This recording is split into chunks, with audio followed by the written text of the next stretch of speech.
things about lifetime runners. I got 3 people I know are in the audience who are going to get a quick introduction. All the way from Singapore, Jeffrey Ng. Jeffrey, stand up. Jeffrey is 73. In his last marathon at Sydney, he ran 3:24. That's a very hard course. Jeffrey. Another great runner here is named David Crawford. He just turned 75. This is David right here. David's aiming for 3:35 on Monday. And the famous Johnny Oweline is 84. Where are you, Johnny? Johnny's not guaranteeing us where he finishes, but he'll probably be ahead of me on Monday, and I'm a decade younger, and it's not doing me any good at all. My name's Amby Burfoot. If you don't know me, I am a former Boston Marathon winner from 1968. Thank you. I've been a past editor and book writer and all that sort of thing, and now I just have the opportunity every once in a while to talk to some very, very special guests. The scarf, of course, is the 2014 Peace Scarf, 7,000 of which were given out by the members of the Old South Church, right next to the finish line. I think I'm going to sit down now. I think I get to do that. We'll start in just a moment. Really, to me, this entire race almost is about Bill Rodgers, because it's 50 years since his victory in 1975. And that was the very beginning of the running boom. And his victory here and his subsequent victories in Boston, 4 times in New York, all around the world, all across the country, made Bill probably the most well-recognized runner, marathoner of that decade, the late 1970s, when things really took off, along with Jim Fixx's book, The Complete Book of Running. So, Bill, let's get to some questions, and we're going to leave some time at the end for you folks to ask some questions of Bill, too. But, Bill, I really want to relive that day in 1975. What was it like to go to the starting line and run the race that day? Well, my advantage was I knew the course because I lived here in Boston. And if you live wherever you live, Chicago, you're in Chicago or New York, when you learn the course, it's night and day. And I had failed in my very first marathon, which was Boston, a 12 noon hot start. But just the month before Boston the year, I ran a world cross country with my teammates Jeff Galloway and Frank Schroeder, and I actually had the race of my life in world cross country, and I ran with this guy in cross country way back. He was way ahead of me, I'm telling you. But that day, we all have a race or a day when we set a PR or something went totally right, and that was my best race ever. But that mentally, when a month later, I was sent a pair of shoes by Steve Prefontaine, American track guy who Frank Shorter trained with. And I got those shoes, and the day was a tailwind day. About once every 10 years, you can get a tailwind at Boston. Then you can move.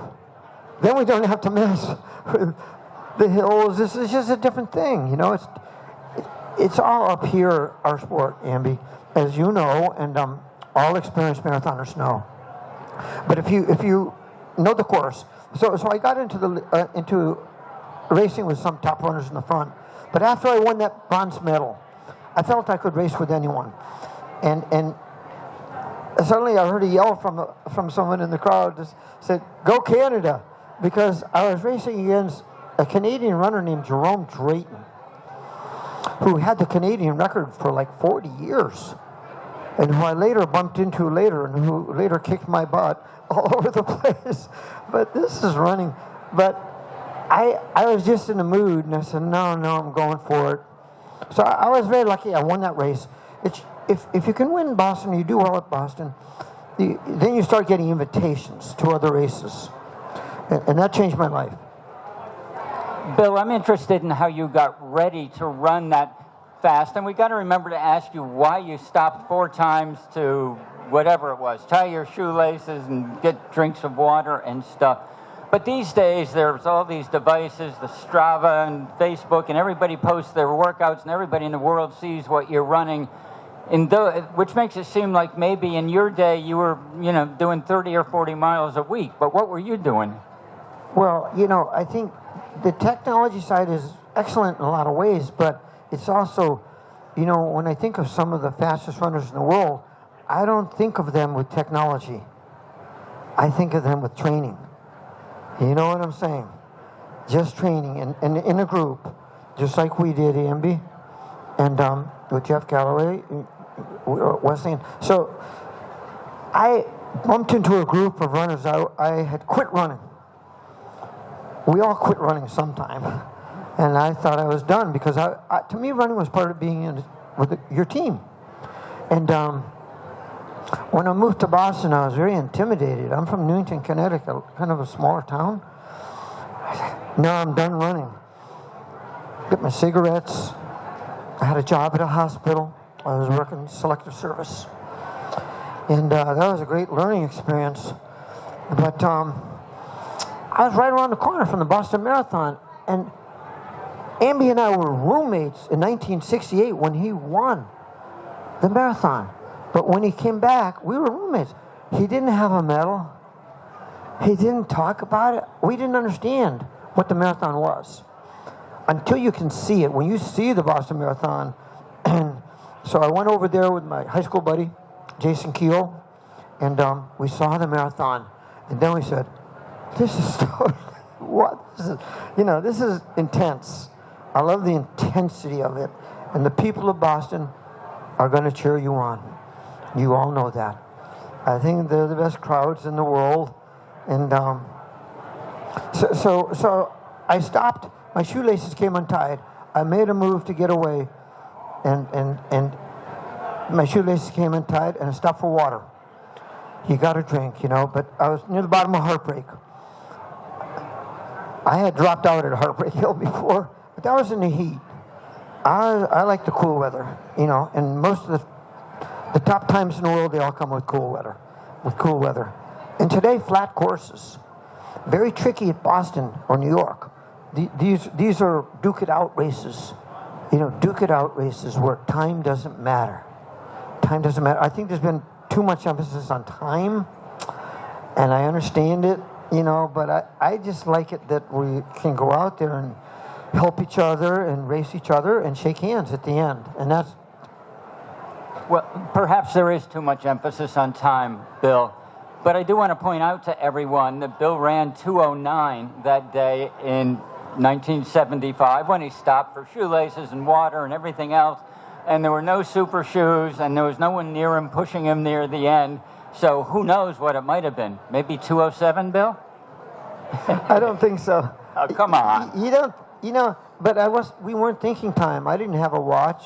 There were no markers on the way. I don't know if they had water coming in then, but it was a perfect day. It was cool. But when you have the cool day, seize the day, right? That's the line. And it looks like, I think, a pretty good day for Monday. So Amby is running. I can't figure this guy out. I couldn't figure him out 50 years ago. And some of the people I'm seeing here in the audience, some are great friends. Danny Buckaloo, who's hit with multiple sclerosis, and he's running for the MS Society. In 1975, after I won the Boston Marathon, the race director, Will Cloney, and I started getting letters in the mail from people who wanted to raise money for the MS Society. I have the photos and everything. So the fundraising was already starting. So we would get letters and people would say, well, I want to send in $150 for the MS Society. It was stuff like that. But I think the running for foundations like Jack Foltz has done for Dana-Farber, him and his wife Jan, and changed everything. Because it opens the door. That and women coming in changed our sport forever. And that's what the sport needed, to really flex its muscles. And so that's where we are. Bill, let's talk for a minute about breaking the finish line at Boston, because that's a tremendous thrill. And you did it so many times that we all lost count, but the first one is the one you really, really remember. The finish was different than it is now. It was right in front of the Prudential Center, but you still went right on Hereford, left down Ring Road. What was it like to look 100 yards down the road and realize you were going to break that tape? I was in kind of a state of shock near the end of the race, but I saw my old high school cross-country teammate, Jason Kehoe, on a course, and I hadn't seen him for a few years. We had both come to Boston, our jobs for the U.S. government, and I said, Jason, it's just like going back in time. So that gave me strength. But coming down to the tape, it was just fun because I met you, I met Coach Squires. We had great coaches. In college, we had a great coach who didn't push us too hard. We were a little Division III school, So that made it kind of easier. But Amby, you were following in the footsteps of a guy named Johnny Kelly, the younger. Those are tough footsteps to follow, a two-time Olympian. But the mellowest person I think we've ever met. And he had a real heart for running, It's interesting you mentioned John, Bill, because I think we pass the torch one to the next to the next. And these days we pass the torch again, social media and websites and whatnot. But maybe it's not the same as experiencing the people like you did and getting to know them and running with them and having Squires and your teammates at Greater Boston, a great group of teammates. How did all the team help you? The team was tremendous, and psychologically, everything is your teammates. The college students and high school students, 500,000 run Americans are running cross country today. Young girls, young women. That's the difference, And the young people of today, we're all astounded by how well they are running, but because they have coaches who are better than ever. The coaches today, we need more women coaches. We've seen sometimes some issues there. Most of the coaches have hearts of gold. They're not highly paid, but we need more women coaches. That's a weakness in our sport, athletics. But I think it was the birth of the running boom, started by a guy who is here in the room today. Don't tell anyone. Okay. One more question, and then I'll go there, Bill. A lot of things have changed in running in the 50 years since you won Boston. Many of them good, I think. Some maybe not so good. I won't say anything. And I won't ask you for that part of it. What do you like best about the changes in running in the last 50 years? What's your favorite thing that's different than 1975? The more people involved, the better. I love it that it's global sport. I don't think we runners know. You Boston marathoners know. But how many of our fellow Americans in the United States know this is global sport and you're pretty damn good runners? You're here at Boston, But so we really need the media. We need the media to sink their teeth into stories like this older gentleman. He's 80 years old and he can run the damn marathon? That was unheard of.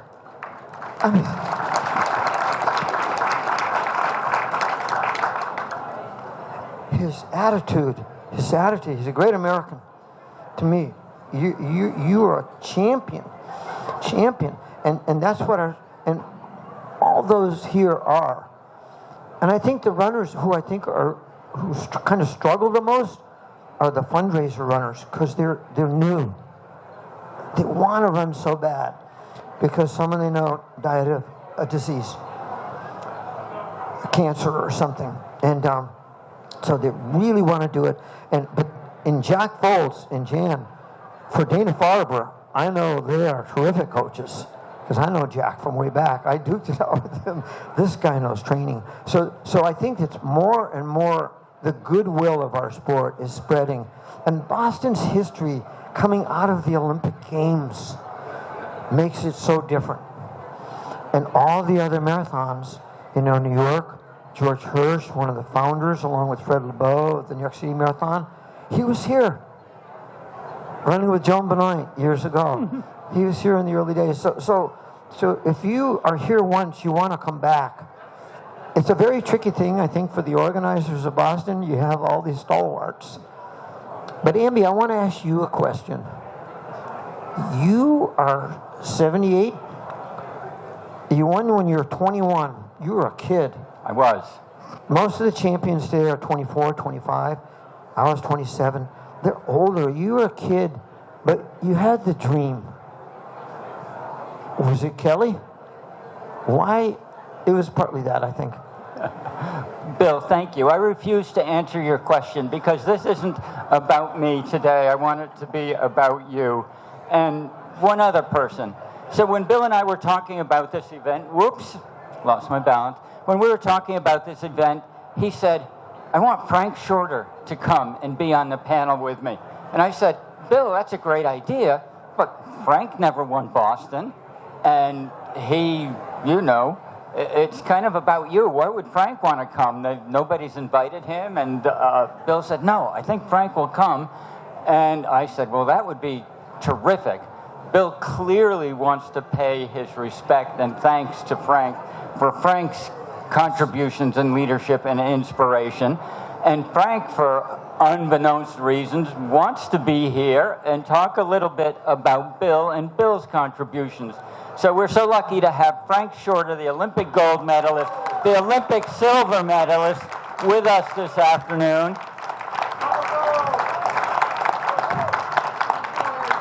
There's a mic next to Bill. Yeah.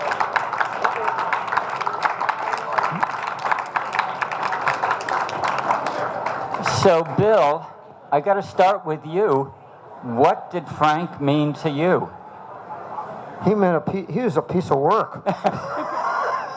This guy, he was like Prefontaine, Billy Mills, Bob Schull, the great, great champions. We are still producing them in America. They don't get enough ink. And Frank, I think you would agree. Do you think that's true? Oh, yeah. Yeah, we really are. And, for me, thank you for allowing me to be here. And so I can sneak in and leave because I don't have any official functions here. You saw me, and you're probably the only people that are going to see me here. So, and my wife Michelle is here with me, and she certainly was instrumental in getting my butt up here. And I think a little bit of history because, the development of running, and when they talk about the running boom and how it evolved, I think it was circumstances and serendipity. It was meant to happen. If you look back, we met on the cross-country course at Yale in 1967 when we had a practice cross-country meet at Yale with Wesleyan. And the other person, believe it or not, was Jeff Galloway. So if you think about the history of running, starting in 1967, who would have thought that everybody chasing this guy, because then he was way out ahead. And it was a hard course, and we wouldn't tell people like the Harvards if they went off course, which they did once my freshman year. We wouldn't call them back, but we would have told you. But it started there. And the only other thing I want to do, sort of leaping forward, we're still here. We're still out there, and I think you all are going to appreciate this story. How many years ago? 4 years ago, when we were having dinner with George Hirsch up here, and George, New York City Marathon, really the heartbeat of the New York City Marathon. And we were having dinner with him, and you announced you were going to enter that year, and you said, and I'm going to jog walk, which happened to be invented by Jeff Galloway. And so we're sitting there, and we go on a little, and then Bill says, well, I jog walk now too. And I said, I jog walk now too. So those of you who are worried about this, don't worry. we still have this love of moving across the ground one foot after the other. I used to call it a disease that we all share, and I've toned that down. It's an affliction. It really is. You know, it's hard to explain, and we do it for a multitude of reasons, and we all have slightly different reasons for it. But I think what happened, and what the story shows here, is that we also instinctively knew that group effort and support was better for all concerned. He talked about Steve Prefontaine. Steve Prefontaine and I would go run on the track. I actually would do intervals with him. And two things. One is I was the only person he'd run intervals on the track with because I shared the lead on all the intervals. And we realized that, and then when the race came, we tried to beat each other's brains out. And then after jogging down, we talk about what workout we were going to do the next day. And that was the sort of spirit that developed the enclaves. Here in Boston, I'm wearing a Florida t-shirt, and around the country in Southern California. And we didn't know that this was going to be a boom. We just knew that after one Olympics or one Boston, we wanted to continue to run. And so we all found a way to do it. And I think that's what contributed to the running boom. And Bill will tell you, and I'll give it back to you, how many cigarettes a day were you smoking when you watched the 72 Olympics? Probably 10. Yeah. Not too bad. And it was one of those things we'd run against each other in college, and Bill said, I can do that. And it turns out he could. So The only thing I'm going to say about myself is if I was half as good as these guys are saying, I would have 2 Olympic medals. I would have 8 New York and Boston titles. That never happened. I was never that good. I was just a little bit stupid at an earlier age than these guys got stupid in doing 100-mile weeks. Frank, it occurs to me, and this is a big generalization, that Bill's peak came a little bit after yours because you had a foot injury, and I think that led to other things. The question I want to ask you is, what do you think Bill's great contributions were in those days after you passed the tour and he was out there in the late 70s? You passed the torch. He was all across the country running. the fact that we had come from, in a sense, the same place. We really had, and we admired each other's way of running. We were different. I was a front runner who loved the heat, and Bill was a surging front runner who would go later in the race. And the other thing I want to say, you know, there are some genetics involved. And Bill, in my estimation, is still the best downhill runner I have ever seen in my life. You know, we'd come to a hill and we'd start down and I go, oh, blank.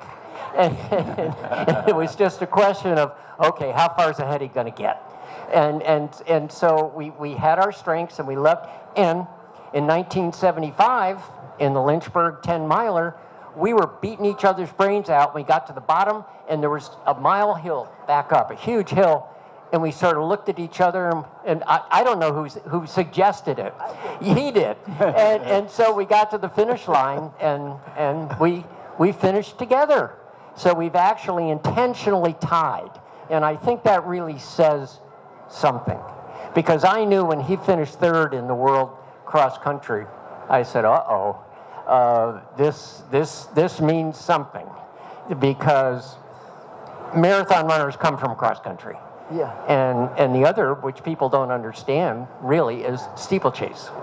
They're two events. So I knew Bill was going to be good. So when I heard he ran that 1975 race, I was not surprised. And I also knew you were slightly goofy. So when you start to tie your shoe, I said, oh yeah, Bill every once in a while loses his concentration, and you know, but but he's the kind of guy he didn't worry about the fact that he didn't tie his shoes well at the start. I would have worried. Frank, I just have to say one thing. We all saw him win an Olympic gold. The last American to win Olympic gold in the marathon was Johnny Hayes in 1908. We had DeMar, who took Boston 7 times. He took a bronze in the Olympics. But when Frank won, it was the mind. A lot of people saw that and started to think different. And people, I think, all over the country. So, Frank, you did something truly astounding. Well, I don't think you even knew what the heck you did. Well, I didn't really. I was just like all of you. I had set training, and I was getting better and better and better. And for me, and I think we all three share this. And Amby and I actually ran in my first marathon attempt in the 1968 Olympic trials. And I got there, and I drove up from Taos, New Mexico, where I was living, and I didn't have any racing shoes. So I knocked on the door where he was staying, and I said, "Hey, you got any shoes I can borrow for the race?" And he gave me a pair of shoes. Unfortunately, I wore size 10.5 at that time, and the shoes were 9.5. So That was a deliberate tactic. yeah. That was we won't go any further to explain what happened. So we actually started out that race together. Again, for me, I was familiar with you, and I said, "Oh well, I might as well try." But at that point, I'd never run more than 10 miles in my life, and so I decided to jump in. But again, I'm wandering here. But I think what happened was, I just, as Bill described, the day of the marathon, I woke up and I put we all do, we get up, put our feet on the floor, and you go, and I felt good. I just had a feeling. And even in retrospect, you don't make this up, because 4 years later, I woke up, put my feet on the floor, looked out the window, it was raining, and said, "Man, I feel like blank." And so, that's what happened. And I was just like all of you, trying to set a personal goal of running as well and as fast as I could, and just try to improve on my prior performances. And that's what I did. And I don't think Bill and I and you, I don't think we've ever looked at victory as a means to financial gain or anything like that. It's wanting to get better, and you're going to level off, because we jog walk now. I mean, we've been past the top of the bell curve for more than half our lives now, and Way past. and man, and it's getting steeper. But that's why we're here. So when Bill gets a hold of me, and Bill sends the weirdest text you've ever seen, because he dictates them, and he doesn't edit. But I've known him for so long, I can understand what he means. And so he said, "Yeah, can you come up and just sort of be in the audience?" I said, "Okay." Frank, you ignited the running boom, which went all over the world. There are these majors now, the Abbott majors, and we always knew some athletes. We saw Bakila take Olympic gold, 60 and 64. The Ethiopians, this is their heritage, their strength, and everything. And Kenya has come on. But every country has their great champions, and including the Americans. And we have some young Americans who are going to duke it out here for the gold against the top Kenyans and Ethiopians, who are the best in the world. Connor. We got to give credit. And you beat Mamo Walde, Ethiopian gold medalist, when you took the gold there. And but is this the most? I think it's got to be the most competitive sport in the world, because 200 countries involved. Soccer is a team sport. Do you think the Americans have a chance? Connor Mance? Yep. Some of these, and you never know. And the Someone women- like Zach Panning. And the women, as a whole, I think are even better in terms could of be. amount and numbers. Maybe of more women depth. running well. That's true. And I think and you're so, right. And you never know who's going to peak, because they're all improving, and they're all trying, and they're all. It's just where the apex is, and you hope that it's someone from your country. aren't letting me talk, and I'm getting antsy over here. So I've got one comment I'd like to make and a question for Bill, and then we'll do some question and answer from you guys. My comment is, if you want some inspiration in the next couple of days in your hotel room or whatever, get on that funny thing called YouTube. You might have heard of it, and put in 1972 Munich Marathon, Frank Shorter, and watch this guy run on that day. And since 72, we've seen people run under 2 hours in the marathon, and they look pretty damn good. Nobody's ever looked better than Frank did on that day in Munich. It's amazing. Yeah, I owe it all to my lousy feet. Yeah. Because I had to learn to be light on them, and there's truth to that. I have the worst feet. I was born with bad feet, and so I just You used to tape your feet up. every yeah, I day. had to tape them up, and sometimes my feet were so narrow that when I put on any shoe, they'd be too wide, so I'd have to tape around the outside of the shoe in order to be able to run. And so I have to I'm going to tell the story, and Michelle is going, okay. Long story short, once at an expo when I was about in my 50s, I was getting a massage arranged by the doctor who was in charge of all the expos from this race series. And so I was sitting on the table behind a screen at the expo, and I just had my shorts on, and a lady walked in and through the curtain and looked at me, and obviously looked at my eyes first. And she went down the gaze, and when she got to my feet, out of her mouth came, "Holy Mother of God." So they've always been that way. They might have had limited miles, but some of those miles were awfully pretty, Frank. Bill, I want to make a comment on your contributions to this sport. One of the favorite words that all of us use when we talk about running and our friends and our buddies and our clubmates is the word camaraderie. And these guys were talking about their teammates and how important it is. But we all know what the camaraderie of runners is. It's like we feel comfortable with each other. It's fun chatting. Nobody's better than anybody else. Some guys have gold medals. Some guys have Boston medals. Some guys have got crap. But they're all happy talking to each other because we share so much. I think Bill should get more credit for that than has been mentioned in the past, because in those years in the 70s when he was barnstorming this country weekend after weekend, he would go to the expos and the post-race things, and he would sit there for hours and talk to anyone and talk to everyone. And I think in a way he taught us that that's the way we should be when we're with other runners as well. And I think it's a very important part of this sport. I think we all feel lucky. Oh, yep. Don't we all feel lucky? Gotta say We're something. here. Okay, we're here. lucky. If Joan Benoit Samuelson were here, and we were signing autographs on posters, she and I realized that we had to have Bill sign at the end of the line, because if he signed first, it took forever, because he talked to everyone.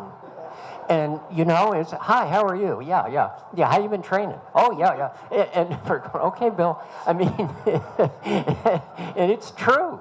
And you don't fake that. You don't fake that. That's just how you are. So, Bill, why did you put up with all of us all these years for so long and chat with everybody? What part of your character made you do that? I think, I was very lucky running cross country as a kid with a little team, the great coach. I just want to salute my brother Charlie, who's here. Charles A. sitting over here. And Charlie has helped me my whole life as a runner, because I had sometimes rocky experiences in my life. And I guess we all have. And Karen, my partner, she's helped me tremendously. And Frank and I we had great fun in the running room. We really did, and that's why I think we felt kind of so happy. But we also took a beating a lot. Not just your feet, but it was hard to earn a living. Today the runners can earn a pretty darn good living, and they deserve it. I think they deserve more money, because when you compare it to other sports, around the world, like soccer players, tennis players. I saw the Masters a few weeks ago, and I salute the guy. It took him 17 years to win. 17 years. But he won $4 million. So the money factor, these young people who are out there are trying so hard. Actually, it was 4.1. We just take the 0.1. Yeah. Happily. So we've got about 14 minutes left, so I'm going to open to questions from the floor, and we do have a microphone, so raise your hand, and he will get to you. I just want to say one thing, even before the first question. I hope when you go back to wherever you're going back to tonight, and when you go back to your hometown in Colorado, New Mexico, California, you tell everybody that you had the opportunity to sit for an hour with Bill Rodgers and Frank Shorter and hear them not just talk about themselves, but talk about each other and how much they inspired each other. They're totally unique and somewhat different individuals, but as Frank said, they all built a momentum and wanted to help each other and help improve American runners all across the land of all levels. So have we got a question?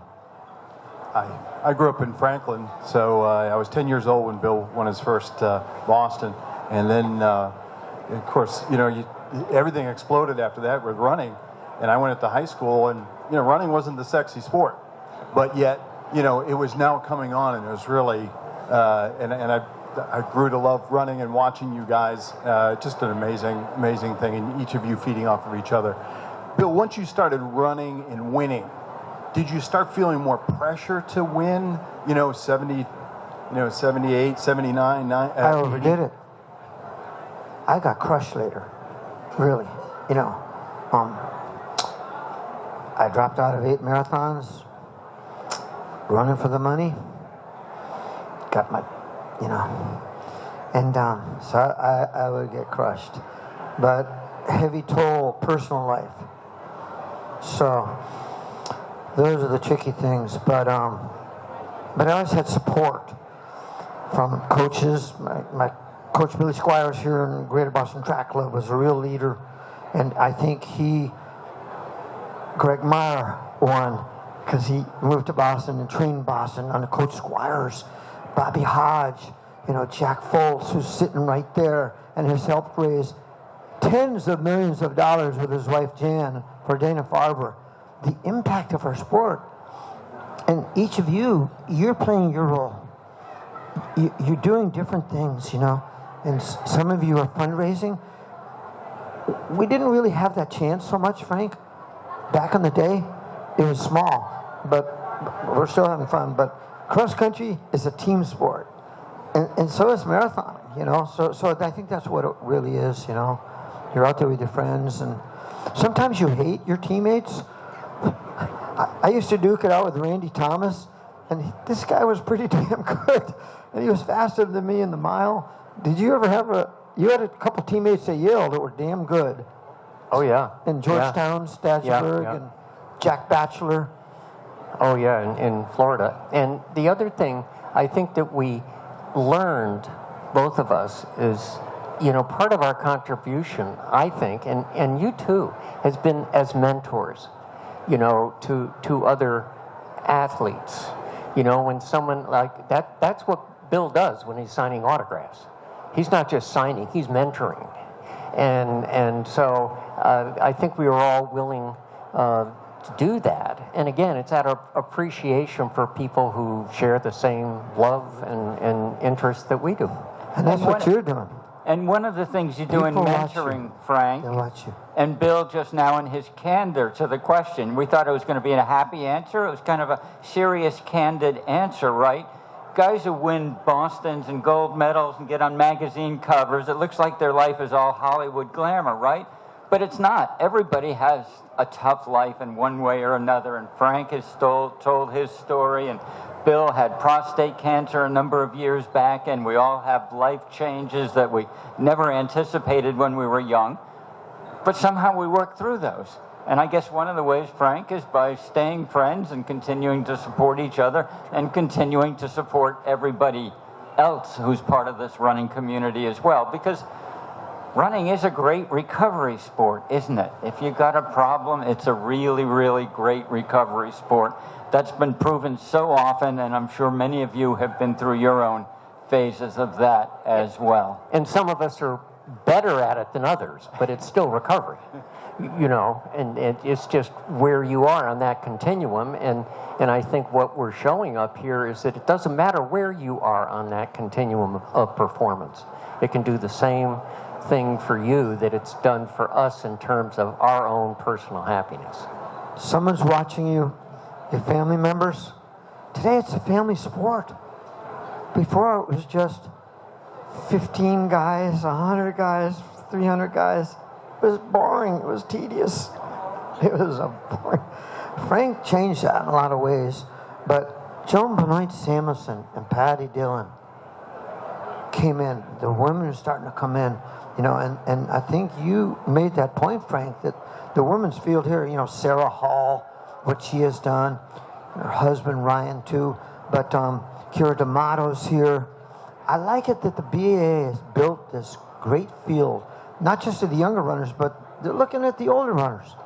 You too, you know, so there's the respect. But it's something new. Runners in their 70s and 80s. No, it's still new, Amby. You know what I mean? There are more runners keeping on for more years than ever before, and that's unquestionably a great thing for them as individuals and for the public health that they serve as illustrations of the fact that life doesn't end at 55 or 65 when you retire. It can go on as long as you keep pursuing it. And all you darn people here who have taken up running when you're 60 or older, we're really jealous because you just wait. Just wait. You got about 8-10 years now, and then things start to happen. No, it's great. It's great. Question here. Hi, Fred. I saw you at the Cherry Blossom just recently. On the point of coming back to running later, I ran in 84 and 85. In fact, that's my 85. It's the same color 40 years later. I don't know if they do it every 40 years, but it was amazing. And I was also, to see you guys out still running is what made me come back. I ran in 84 and 85, and I didn't run again until 2019. 35 years off, and this will be 7 in a row, and I'm going to try to get to 10. Damn good. And it's because you inspired me as a 16-year-old in 1975. That's when I joined the cross-country team as a senior in high school, and You're making your mark. and I remember seeing you win. It's seeing you still here, and talking to all of us. It's a life course. Well, thank you for that. And the BAA is starting to get more helpful. A few of you would have noticed that when the qualifying standards increased by 5 minutes a year ago, or is it for next year, they didn't do that for those of us over 60. It's still awfully darn tough to qualify, but the over 60s didn't get bumped up another 5 minutes. So that was really great. And I'm part of a group of geezer runners, as I call them, that are constantly trying to educate the BAA about the importance of older runners in this race. Sure, we want Americans and others to run fast and win, but we think there's a huge public health, lifelong fitness message that should be a part of the Boston Marathon as well. Amby, when you were with Runner's World, you and George, you did magnificent work, and your books are fantastic. But you once said you thought maybe the most important runner, really, in the U.S., really, or maybe worldwide, was when Oprah Winfrey said, I'm going to do the damn Marine Corps Marathon. I was kind of fascinated by that, but I totally understand what you're saying. Here's the only thing I've ever said about that. Joan Benoit won the Olympic gold medal in 1984. It was sensational, and not too much happened afterwards. Oprah Winfrey ran the Marine Corps Marathon in 1994, and suddenly every woman in the world started running in the last in the years after that. And the reason was, if Oprah can run a marathon, damn it, so can I. And I think Oprah was very, very influential, first because there's only one Oprah, and because she ran a marathon, and she defied everybody's expectations and visions of what a marathoner should look like, and all of her public weight problems, and yet she trained hard and ran the marathon. It was huge. Well, and my personal story on that is, Kenny Moore, the great marathon, finished fourth, and training partner, lifetime friend, talked me into running the marathon as a trial after I never completed the one in Alamosa. So, 1971, Pan Am trials, Kenny and I run, we both qualify. My first thought when I crossed the finish line was, oh, blank, I have to run another one. Okay. And don't worry, it goes away. And those of you who are running a first marathon, don't worry. That inability to go downstairs the day after, it goes away. It goes away. And so I've always said you have to forget the last marathon you ran before you can run another one. Good. We've got one more question, because I don't know when we're going to get a chance to have Frank and Bill on a stage together, talking to each other and talking to you. So you're the honorary last questioner today. Sweet. Thanks so much for being here, and it's so inspiring to hear your stories and your amazing legacy that you've left. I was curious about training patterns, and like over the last 50 years, how have you seen the way people are training for marathons change and get better? Are they doing the same type of workouts they were doing 50 years ago? Is it different? What's improved? What's different? What's working better? Those kind of things. You know, what my thought is, it's more scientific. Exercise science is there. So we can all benefit and learn from that. You know, cross-training. When I was in high school or college, Amby, we went down to the weight room a bit, and there was a pool. You could hit the pool, but there was no emphasis too much.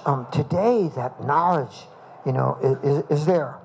So I think that's huge. The coaches, you know, are better than ever. Coaches are so key. Your support, you know, and your teammates. Look at the success in the Paris Olympic Games. The Americans, wow. Not only our sprinters, Noah Lyles, and the other runners, you know, Gabby Thomas, but also, what's that gentleman's name? He ran Olympic bronze in the 10,000. It's been a long time since an American medal in the Olympic 10, since Mills and everything. Grant Fisher. America produces a lot of talent. The question is, can you keep going after college? Can you get financial support? And our sport's getting bigger and stronger, you know, but at USA Track and Field, they don't have a ton of money. You know, it's not the richest sport. What do you think, Frank? Well, my view of it is, and personally, I was self-coached from my junior year in college. And you had Geoghegan at Yale. But I was self-coached. And guys used to have to wait. Sometimes I missed the first bus out for cross-country, and a couple of my good friends said, yeah, we had to wait to see when you took the later bus so we'd know what our workout was going to be. And so it was a little different for me, but what I realized after was we found ways to individualize our training that was essentially anecdotal, very anecdotal, but some of it became the protocols for the first exercise scientists. They studied to see what we did to find out why it worked. And so we came along early, and a lot of it was, I think we had instinct. I think we had an instinct that could learn what the training at that point was, but then have the anecdotal experience to modify our training. And so, in a way, we were our own coaches. Frank, you're kind of like the modern marathoners today. I think, like Grant Fisher, because you're a track guy. I was a roadie. The track to me was a cold, cruel world. You know, at the end they hug, but before that, it's war or something like it. It's just The only the most race competitive sport there is, and you were damn good at it. Olympic trials 10,000, 1976. That was the only time we raced on the track, really, wasn't it? I think so. Yeah, Yeah, the Olympic I was trials, not a track 10,000. Yeah, The roads you're were pretty more darn gentle. close. But I Guys. think that's a big difference. The knowledge is there. The coaches are better. Do you Yeah, think, and- Amby? And the coaches know how to go hard, easy now and rest. We could stay and talk to you all afternoon, and we'd love that, but we can't. I'm going to ask for 2 entirely separate rounds of applause, okay? First for Frank Shorter, the 2-time Olympic medalist, who came here totally to support Bill Rodgers.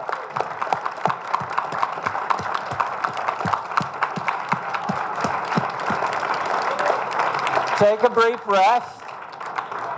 And then for Bill Rodgers' 50th anniversary of 1975, 4 Bostons, 4 New Yorks, and inspiring many, many generations.